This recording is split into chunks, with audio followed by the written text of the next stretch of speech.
Hey, it's me. Welcome back. How have you been this past year? Okay, look, I really thought I had at least a few more months until we got to that point, and I swear, I have been working on stuff in the meantime. I've started quite a few scripts, actually. I'm just not as good at finishing them. There was this Among Us one that I was working on, but then Game Theory got to it first, milked the ever-living daylights out of it, so that one was left behind. Then there was that one on the Mario 64 iceberg thing. Thought that was a bit of a fun one, too. Recorded and everything, actually. Then there's the whole GigaLeak deal, which screwed up like half my jokes, so there's another one gone. I modded the Wii balance board for a bit. That was cool. Then I went and did some other stuff and forgot how that all worked, so that one's on the back burner now too. I've got like, 15 pages of notes on the Origami King. There's a Persona one I keep jumping on and off of. Dreams was in there at some point. Oh wow, I'm not very good at this, am I? Well, either way, I'm back, and boy do I have an opinion for you. See, I am a big fan of Mario Kart. I've played every single one, and I love them all about as equally as you can in a series that progressively gets better and better. Thing is, it's been 7 years since the last proper installment, so naturally when E3 rolled around this year, for one reason or another, I was expecting a new one, which of course, there wasn't. I'm pretty sure I went through at least 7 stages of grief over the course of that presentation, I'm telling you. That's cool, but there is nothing in here aside from the fact that it just said it was Advance Wars that told you that this is not Mario Kart, you know? It could be. It's not Mario Kart. You don't know this. What have we got now? Come on, give me something. No, that's God damn it. I'll even take Mario Kart 8 DLC. Honestly, I will. Give us that, at least. I'll do it. Ready for the ride of a lifetime? I don't even think I have to tell you this isn't Mario Kart. Sounds dead. Metroid dead. Metroid is dead, which means there is more room for Mario Kart. Mario Kart. I'm just saying. I want That's in Mario Kart. Is it Yeah. a sign? I've stopped. I've given up now, Caitlin. Okay. I've given up. Point is, I'm still mad, and I'm ready to take out my anger on whoever I can and use all this adrenaline to say something about Mario Kart I've never had the courage to say before. Rainbow Road is poopy. Alright, look, I'm a very opinionated person. I have a lot of opinions, and I say a lot of stuff that probably makes a lot of people quite angry. For instance, survival games are stupid. Quesadilla is objectively spelt wrong. Penicillin didn't really live up to the hype. All conifer trees are severely underrated. And deep down, we all know it's pronounced Jif. All of us. But those all pale in comparison to this one. Of all my awful takes, this is without a doubt the one that's going to get me banned off Twitter for good this time. Long story, I'm not explaining. See, Mario Kart is great, and one of the biggest reasons for that is the tracks. Seriously, with over 200 to choose from, it's absolutely insane that median course quality somehow manages to improve with every new installment. But whenever you have a lot of things, one will always be best, which is why during my time away, I set out to find the objective best Mario Kart track, in a video which probably isn't going to happen anytime soon, at least until I can get the script to below 50 odd pages. So for my research on that topic, I spent a lot of time indulging in those chummy, pandering, top whatever Mario Kart tracks articles, and I swear to God, if I had $1 for every time one of them ended with Number 1, every Rainbow Road, then I'd have enough money to build my own Rainbow Road and fly off into space with it, whatever that means, far away from anyone with such a stupid opinion. First of all, you can't put every Rainbow Road as an entry on your top 10 list because every Rainbow Road is not a single track, it's 8, minimum. So by that point, most of your list is already done for you. Or maybe you can, because they're kind of all the same when you think about it. And on that note, secondly, and most importantly, Rainbow Road as a reoccurring trend has completely lost its way and frankly, doesn't deserve a place in the series in its current state anymore. So allow me to explain as we go back to where it all began on the 27th of August 1992 with the release of Super Mario Kart for the NES.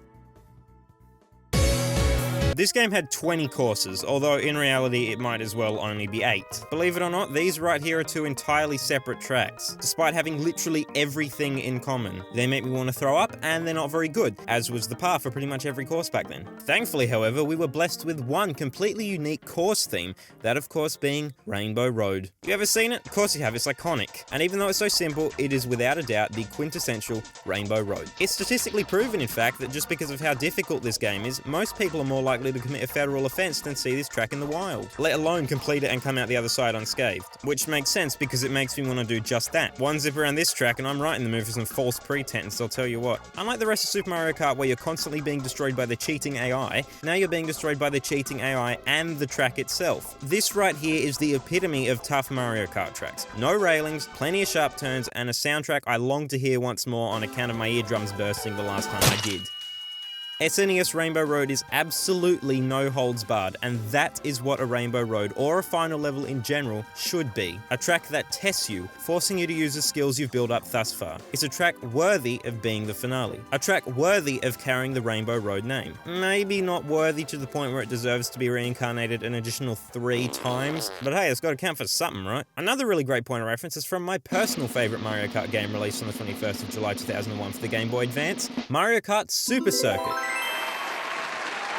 Once again, it's another track that will test your skills to the max at the end of a cup that already tests them well enough up to this point. Unlike SNES Rainbow Road though, this one has railings.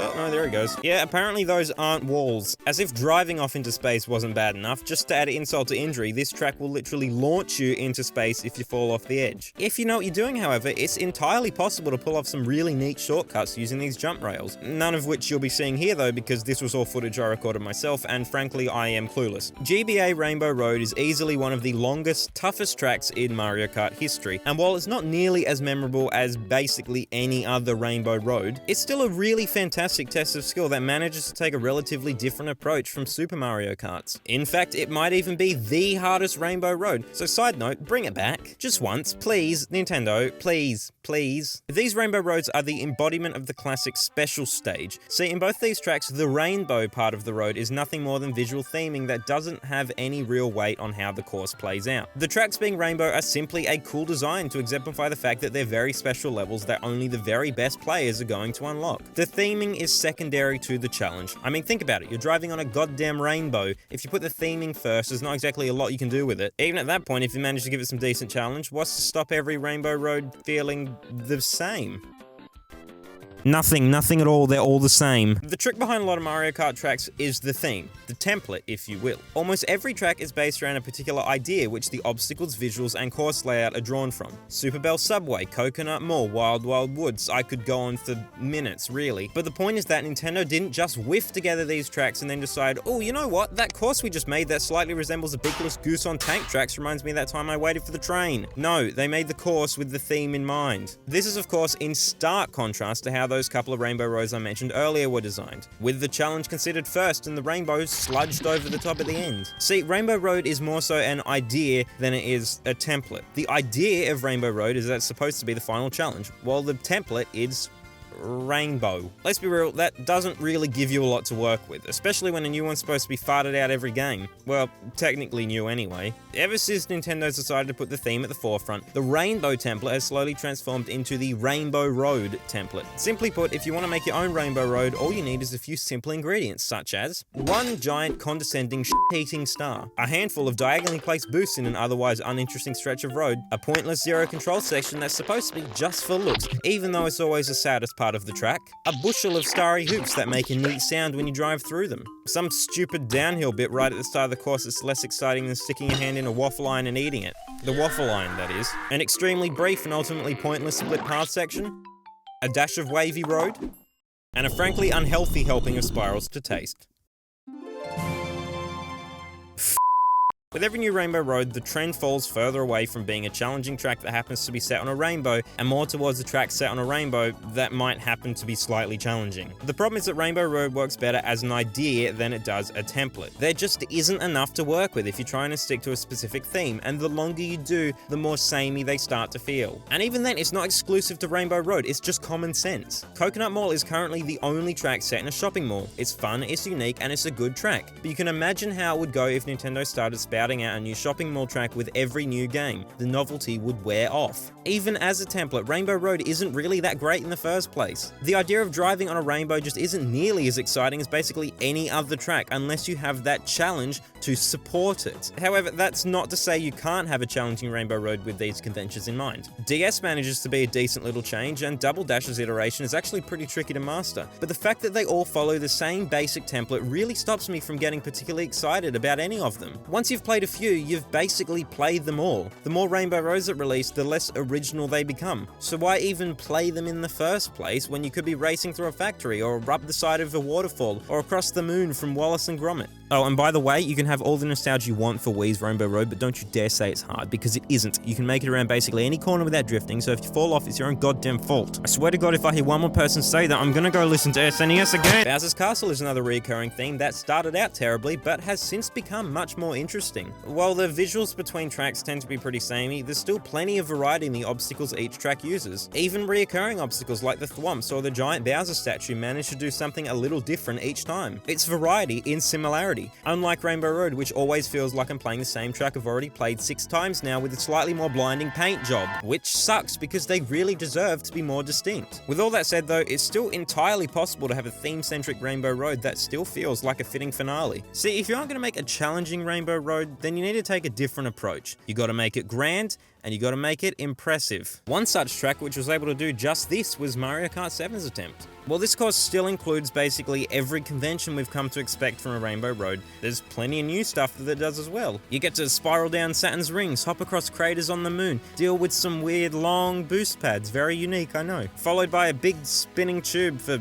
some reason. There's a bouncy mushroom that strangely resembles those M&M cookies every child has at their birthday party but no one ever eats. It's a weird one, but the sheer fact that it's able to bring in some additional theming, making some meaningful use of the space setting for once, and include so many new set pieces is a well-needed breath of cold nothingness. That's because this Rainbow Road utilizes a brand new track type introduced in Mario Kart 7.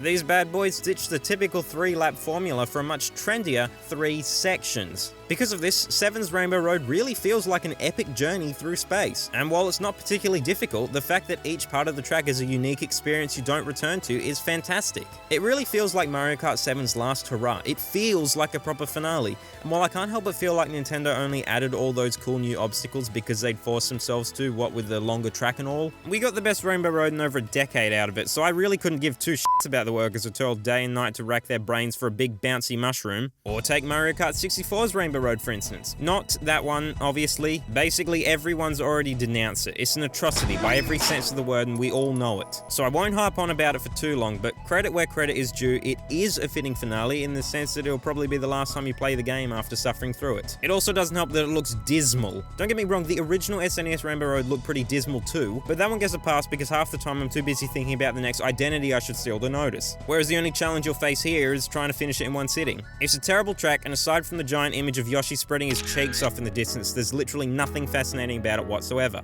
The Mario Kart 8 remake, on the other hand, oh yeah baby, now this is a good finale. While the original was a journey and not in the fun way, this one opts to only make you do 1 lap, which is a godsend. On top of that, the track doesn't feel like a guided museum tour anymore, and I've never been happy to announce that you can in fact fall off. It's not a particularly challenging track, but the addition of literally any obstacle at all instantly makes it a billion times more something I actually want to play. Of course, the most exciting aspect of 64's remake though is the fact that it was able to turn the track into an audio-visual spectacle. Honestly, I don't even really think I need to explain it. Just look at the screen, you'll see exactly what I mean. There's so much more going on here, and while it's admittedly still very basic compared to most other tracks, it's so much fun to look at that I don't mind at all. And I haven't even talked about the actual track yet, mainly because it's sort of simple. That being said, it's more difficult than the original, but so is having an opinion on anything at all. I do it all the time. Go ahead, take your pick. But it's still the easiest Rainbow Road aside from the original. Somehow though, that doesn't detract from the experience, because everything around the track is so much fun to take in. Of all the tracks in Mario Kart 8 to use anti-gravity, this is one of the few where you can really feel it at play as the city below dips in and out of view and flips all over the places you drive. Easily the best part of the track though is that unlike the original, it doesn't overstay its welcome. If anything, it's a little too short now. It may not be the traditional challenging Rainbow Road, but what it is a breathtaking celebration of Mario Kart as a whole, and still a fitting finale, which is ironic because it's still followed by at least 8 additional tracks. Fingers crossed that the celebration in question is just the world's happiest funeral for the death of Rainbow Road to make room for an equally vague and futile course trend to be introduced in Mario Kart 9, like Thursday Thoroughfare or Healthcare Highway, the latter of which I could probably use. My ears have been bleeding this entire time. While every new Rainbow Road manages to look better than the last, it's clear that it only exists anymore to do just that. At this point, Rainbow Road just feels like a way for Nintendo to show off the capabilities of whatever system they're up to. But why not do that while creating something unique that doesn't immediately outdate all of its predecessors? Even if Nintendo was just a little more lenient with the theme, Rainbow Road could be at least 6, maybe even 7 times more interesting. Like, why not have a track inspired by Rainbow Ride from Super Mario 64? You could have the rainbow lead through the castle, over the airship, I don't care. What about a track that's partially set on the Comet Observatory from Mario Galaxy? You'd love it, I know you would. Or a course where you start on the ground and drive up the rainbow to ascend to space. I don't really care, to be honest. I'll take literally anything else at this point. When I work my way through every track in the game and finally get to Rainbow Road, I want to come out the other side satisfied. And over the past 15 odd years of Mario Kart, that's happened exactly too many times less than I've wanted it to. Look, all I want is the best for Rainbow Road, really. All I want is a Rainbow Road that feels fitting of a finale that will finally let me know just how I really am at Mario Kart. A Rainbow Road I can be excited for, not really knowing what's on the other side of the brief preview on the track selection menu. A Rainbow Road I can proudly point at and actually recognize what game it's from. Sure, it's not Choco Island bad, but hyperbole. But who knows, maybe I'm the only one that cares about this. After all, I'm just another idiot online with a half-baked opinion and an awful upload schedule, trying to cash in on Mario Kart 9's release in exactly 12 days and 19 minutes after somebody out there finishes watching this video. So, if I didn't convince you, I'm envious. I am envious of your ability to just enjoy things for once. So go on, get out there and post online about how much you enjoy Rainbow Road Wii, even though you haven't actually played it in a good 12 years or so, because there's nothing I can do to stop you. But if there are any poor, uninspired Rainbow Roads watching this video that I've now sent backwards down a spiral of deep, derivative self-loathing depression, then don't worry. At least you're not as bad as the one from Sonic R.